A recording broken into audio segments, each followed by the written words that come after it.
Movie start होती है तो हम देखते हैं कि एक औरत के घर एक बहुत ही प्यारा बेबी पैदा होता है। वो उसका नाम हरक्यूलिस रखती है। उस वक्त के लोग एक राजा को पूजा करते थे जिसे वो अपना गॉड भी कहते थे और उसका नाम था ज़्यूस। और ये बेबी हमें ज़्यूस का ही दिखाया गया है। दूसरी तरफ हम ये देखते हैं कि ज़्यूस की वाइफ यानी रानी को जब पता चलता है कि ये बच्चा ज़्यूस का है और वो भी किसी इंसान से, अब यहाँ हरक्यूलिस कुछ बड़ा हो चुका था, लेकिन वो उसे मारना चाहती थी और इसीलिए वो 2 सांपों को उसे मारने के लिए भेज दिया। लेकिन क्योंकि हरक्यूलिस ज़्यूस का बेटा था तो उसी की तरह पावरफुल था, तो उन दोनों सांपों को अपने पास आने से पहले ही मार गिराता है। अब हम देखते हैं कि हरक्यूलिस काफी बड़ा हो चुका है। वहाँ के राजा उसे कुछ टास्क देती है। हरक्यूलिस इन टास्क से डरने वाला तो ना था, तो वो एक एक करके इनका मुकाबला करने लगता है और टास्क पूरे करने लगता है।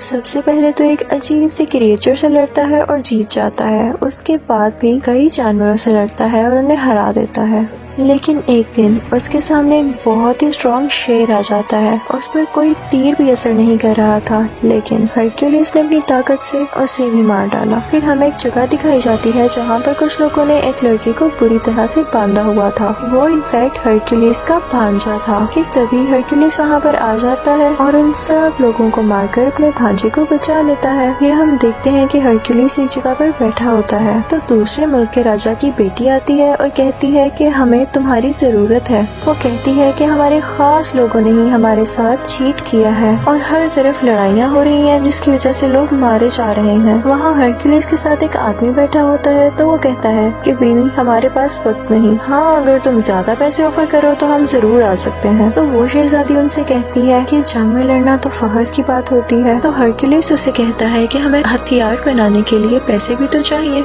तो वो शहजादी कहती है कि मेरे बाबा यानी राजा बहुत अमीर है, तो वो तुम्हें बहुत सारा सोना दे सकते हैं। तो हरक्यूलिस मान जाता है और उसके साथ उसके मुल्क आ जाता है। वहाँ पर एक बहुत बड़ा स्टैचू लगा होता है जो कि ज़्यूस की वाइफ का था। तो शहजादी हरक्यूलिस को बताती है कि ये 5 साल में बना। यहाँ पर कोई भी नहीं यकीन कर रहा था कि ये वाकई ज़्यूस का बेटा है, लेकिन उस शहजादी के बेटे के लिए हरक्यूलिस तो कोई हीरो जैसा था। राजा उसे बताता है कि मेरे खास बंदे ने हमसे बगावत यानी चीट किया है और उसके बाद से पूरे मुल्क में लड़ाइयाँ चल रही हैं। इसलिए हमें तुम्हारी मदद की जरूरत है ताकि हम सब कुछ दोबारा ठीक कर सकें। वो उसे ये भी बताता है कि वो एक नॉर्मल इंसान नहीं है बल्कि वो एक जादूगर है और उसे गॉड के अलावा कोई नहीं मार सकता।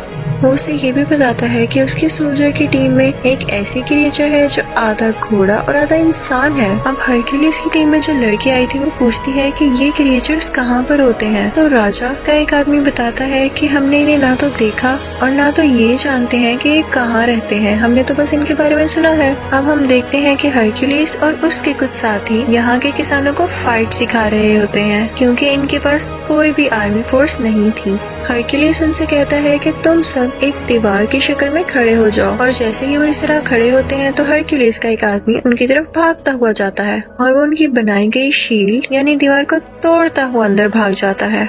हरक्यूलिस उन सब से कहता है कि इतनी कमजोर दीवार, अगर इसी तरह रहा तो तुम लोग हार जाओगे। अब यहाँ हरक्यूलिस इन सब फार्मर्स को ट्रेन कर रहा होता है कि हमें पता चलता है कि कुछ लोग इनके मुल्क पर अटैक करने आ रहे हैं। जब ये बात हरक्यूलिस को पता चलती है तो वो जंग करने से मना करता है क्योंकि वो कहता है कि जंग के बाद हमारे पास कुछ भी नहीं रहेगा। लेकिन वहाँ का राजा कहता है कि हम जितनी जल्दी इन लोगों को खत्म करेंगे उतनी जल्दी ही हमारे मुल्क में सुकून हो जाएगा। अब रात में हम देखते हैं कि शहजादी का वही बेटा जो हरक्यूलिस को अपना हीरो मानता था वो उससे मिलने के लिए आता है। वो उससे कहता है कि मुझे आप बहुत अच्छे लगते हैं और मैं भी बड़ा होकर आपकी तरह ही बनूंगा। यहाँ हम देखते हैं कि हरक्यूलिस किसी जानवर के दान का लॉकेट अपने गले से उतार कर उस बच्चे के गले में डाल देता है। वो उसे बताता है कि ये मैं अपने बेटे को देना चाहता था लेकिन अब तुम्हें दे रहा हूँ। अब सब लोग उस तरफ जा रहे थे जहाँ पर इन लोगों ने दुश्मन राजा का मुकाबला करना था। रास्ते में ये लोग देखते हैं कि एक जगह पर कटे हुए सर लटके हैं। तो राजा उन्हें बताता है कि वो यहाँ पर हमसे पहले पहुँच चुका था और हमें डराने के लिए उसने यहाँ के लोगों को मार दिया। हरक्यूलिस कहता है कि हम यहाँ से पैदल जाएंगे और सब चलने लगते हैं। लेकिन हरक्यूलिस नोट करता है कि ये डेड बॉडीज आज की नहीं बल्कि कई दिन पुरानी है और ये उनके लिए एक साजिश थी, उनका ध्यान इधर उधर करने के लिए। और तभी हम देखते हैं इनके चारों तरफ एक कबीले के कुछ लोग आ जाते हैं।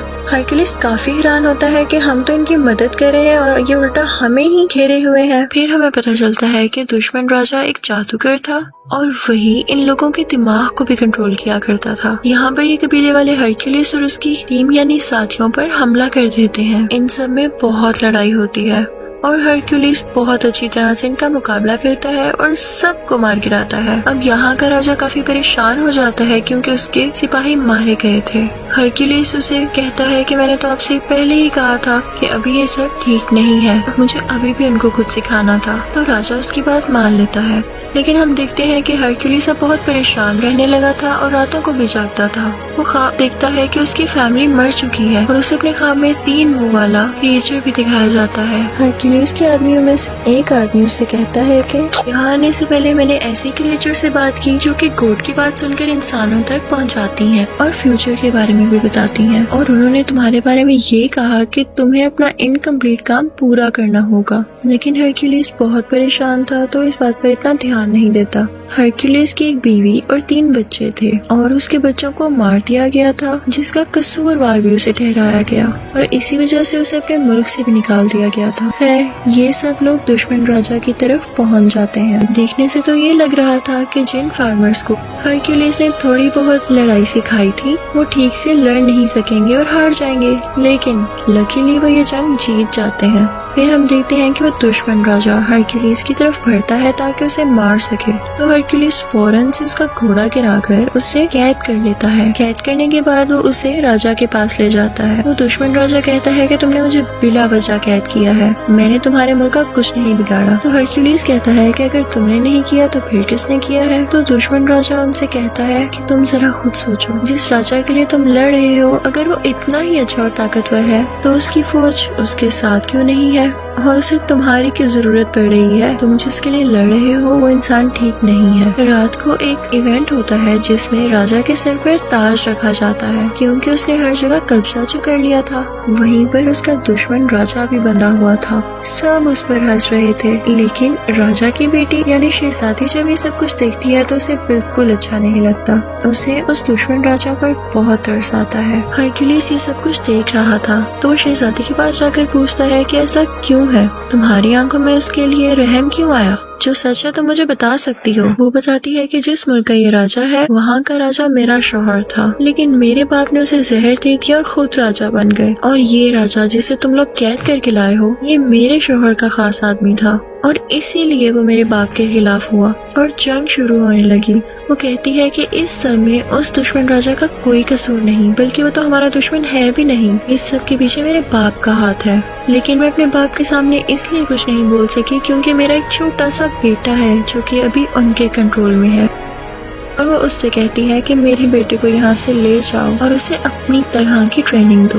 यहाँ राजा का खास आदमी आता है और हरक्यूलिस से कहता है कि आपको राजा ने याद किया है। अब हरक्यूलिस राजा के पास जाता है तो राजा उससे कहता है कि मैं बहुत खुश हूँ कि तुमने आम इंसानों और किसानों को अपनी जंग के तरीके सिखाकर उन्हें जितवा दिया, और देखो आज मैं राजा हूँ। अब आगे से वो लोग दूसरे लोगों को लड़ाई के तरीके सिखाएंगे और आहिस्ता आहिस्ता मैं पूरी दुनिया पर कब्जा कर लूंगा, और ये सब तुम्हारी वजह से हुआ है, तो क्या तुम मेरे खास आदमी बनोगे? हरक्यूलिस सुनकर मना कर देता है तो राजा कहता है कि ठीक है, जैसे तुम्हारी मर्जी। ठीक है, मैं तुम्हें सोना देता हूँ और उसके बाद तुम यहाँ से चले जाना, और मैं राजा बन चुका हूँ तो मुझे तुम जैसे लोगों की अब क्या जरूरत है। अब हरक्यूलिस और उसके साथी वहाँ से अपना सोना लेकर चल पड़ते हैं कि तभी वो देखता है कि उसके आसपास गांव के लोग खड़े हैं। वो लोग काफी उदास दिख रहे थे। दरअसल वो नहीं चाहते थे कि हरक्यूलिस जाए क्योंकि हरक्यूलिस ने उन्हें रहने के तरीके जो सिखाए थे। हरक्यूलिस जैसे ये देखता है वो अपने सोने की थैली फेंकता है और कहता है कि मैं यहीं रहूंगा क्योंकि यहाँ के लोगों को मेरी जरूरत है। हरक्यूलिस का एक साथी कहता है कि आप क्या कर रहे हैं, हमें अपना सोना मिल चुका है और हमें यहाँ से निकलना चाहिए। लेकिन हरक्यूलिस के बाकी साथी भी अपना सोना फेंक देते हैं और हरक्यूलिस के साथ ही रुक जाते हैं, सिवाय उसी एक साथी के। वो अपना सोना लेकर वहाँ से चला जाता जाता है। अब हरक्यूलिस के साथी सीधा राजा के कमरे में आते हैं, लेकिन राजा के आदमी इन सबको घेर लेते हैं। यहाँ शहजादी और उसका बेटा भी होते हैं। अब राजा का खास आदमी उसे बताता है कि आपकी बेटी हरक्यूलिस को कह रही थी कि मेरे बेटे को अपने साथ ले जाओ। ये सुनते ही राजा अपनी बेटी से उसके बेटे को छीन लेता है। यहाँ पर राजा का एक आदमी हरक्यूलिस पर अटैक करता है, जिससे वो बेहोश हो जाता है। और जब उसे होश आता है तो वो देखता है कि वो बड़ी बड़ी जंजीरों से बंधा हुआ है। और तभी वहाँ पर उस मुल्क का राजा आ जाता है जहाँ पर हरक्यूलिस बड़ा हुआ था। हरक्यूलिस ने हमेशा उसका साथ दिया और उसके लिए कई जंगें लड़ी, लेकिन यहाँ पर इसने भी चीट किया और उसी बुरे राजा के साथ एग्रीमेंट कर लिया कि हम मिलकर दुनिया पर कब्जा करेंगे। वो अपने साथ 3 भेड़िए भी लाया था और उनकी आवाज बिल्कुल वैसी थी जैसी हरक्यूलिस को ख्वाब में आया करती थी। वो सोचता है कि जब मेरी बीवी और बच्चों की डेथ हुई तब भी सेम ऐसी आवाजें मुझे आती थी, तो इसका मतलब इसके पीछे भी इन्हीं का हाथ था। हरक्यूलिस उनसे पूछता है कि आखिर तुम्हारा ऐसा करने के पीछे वजह क्या थी। तो उस मुल्क का राजा जहाँ हरक्यूलिस बड़ा हुआ था वो हरक्यूलिस से कहता है कि मुल्क के राजा हम थे, लेकिन तुम्हारे कारनामों और बहादुरी की वजह से सब लोग तुम्हारा नाम क्यों लेते थे। हमारे पास इसके अलावा और कोई ऑप्शन ही नहीं थी और हम तुम्हें भी नहीं मार सकते थे, और हमने इल्जाम भी तुम पर इसीलिए लगाया ताकि उस मुल्क के लोग तुमसे नफरत करने लग जाए और सिर्फ हमारा नाम लें। ये सुनकर हरक्यूलिस को बहुत गुस्सा आता है, लेकिन जंजीरों से बंधा होने की वजह से वो नहीं हिल पाता। अब यहाँ हम देखते हैं कि वो राजा सबको एक एक करके मारने का प्लान कर रहा था और इसके लिए सबसे पहले वो अपनी ही बेटी को मारने लगता है। ये देखकर हरक्यूलिस घबरा जाता है तो उसका साथी उससे कहता है कि तुम कर सकते हो, अगर तुम हिम्मत हार गए तो हमारा क्या होगा। ये सुनते ही हरक्यूलिस में काफी हिम्मत आती है और वो उन जंजीरों को तोड़ देता है और खुद को आजाद कर लेता है। वो फौरन भागकर उस शहजादी के पास जाता है और उसे बचा लेता है। अब वो 3 भेड़िए हरक्यूलिस की तरफ आते हैं और उस पर अटैक कर देते हैं, लेकिन हैरानी की बात यह है कि वो उन तीनों को मार देता है।